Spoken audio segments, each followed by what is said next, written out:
નમસ્કાર મિત્રો, સ્વાગત છે જીઆર ચેનલમાં. ચાલો નજર કરીએ ગુજરાતના બધા 34 જિલ્લાની નાની મોટી ખબર. પરંતુ તેના પહેલાં તમે આ વિડિયો કયા જિલ્લા કે ગામ, શહેર, મહોલ્લામાંથી જોઈ રહ્યા છો, અમને કોમેન્ટ કરીને જરૂર જણાવો, જેથી અમે તમારા ગામ, શહેર, મહોલ્લાની ખબર તમને સૌથી પહેલાં પહોંચાડી શકીએ. ખબરોની શરૂઆત કરતા પહેલાં એક રિક્વેસ્ટ છે કે તમે આ વિડિયોને લાઇક કરી દો, કારણ કે જ્યારે તમે વિડિયો લાઇક કરો છો ત્યારે જ યુટ્યુબ અન્ય લોકોને આ વિડિયો બતાવે છે. તેથી અમારા માટે તમારો એક લાઇક ખૂબ જ જરૂરી છે. મહીસાગરમાં લગ્નનું ઝાંસું આપી ઠગાઈ કરનાર ગેંગનો ભંડાફોડ થયો છે. બાલાસિનોરને એક યુવક સાથે 2.5 લાખ રૂપિયાની ઠગાઈ કરવામાં આવી. એક રાજસ્થાની યુવતીનું લગ્ન એક યુવક સાથે 2.5 લાખ રૂપિયાની ખોટી રકમ લઈને કરાવવામાં આવ્યું. 1.5 મહિના સુધી પત્ની બનીને રહ્યા બાદ યુવતી પૈસા લઈને ફરાર થઈ ગઈ. બાવલા ગામના એક યુવકે 4 લોકો સામે પોલીસમાં ફરિયાદ નોંધાવી છે. રાજસ્થાની યુવતીનું લગ્ન તેના પિયરના મંદિરમાં થયું હતું.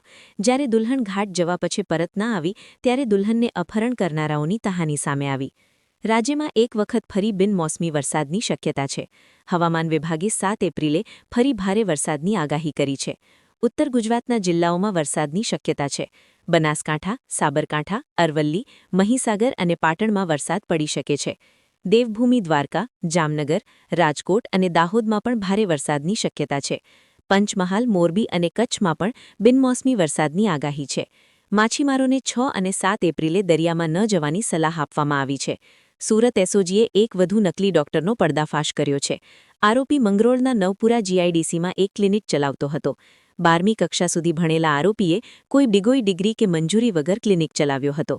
આરોપીએ ક્લિનિકમાં સારવાર માટે 2 બિસ્તર ઉપલબ્ધ કરાવ્યા હતા. પોલીસે દવાઓ સહિત સામાન જપ્ત કરી આરોપીની ધરપકડ કરી છે. જનતાના આરોગ્યને જોખમમાં મૂકનાર આરોપી વડોદરા સયાજીગંજ વિસ્તારમાં એક મહિલાએ યુવકની પિટાઈ કરી હોવાની ઘટના સામે આવી છે. મહિલાએ યુવકની પિટાઈ કરી હોવાનો વિડિયો વાયરલ થયો છે.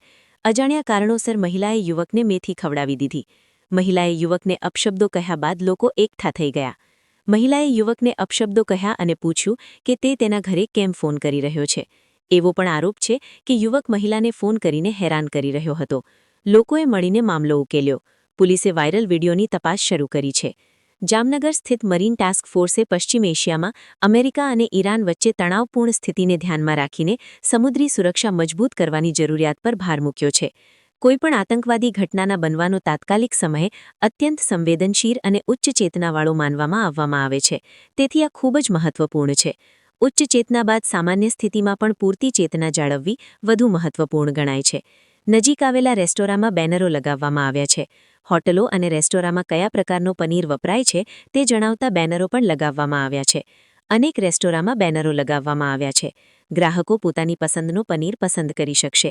સરકારે દરેક રેસ્ટોરાંને પનીર અંગે ગ્રાહકોને માહિતી આપતા બેનરો લગાવવાનો આદેશ આપ્યો છે.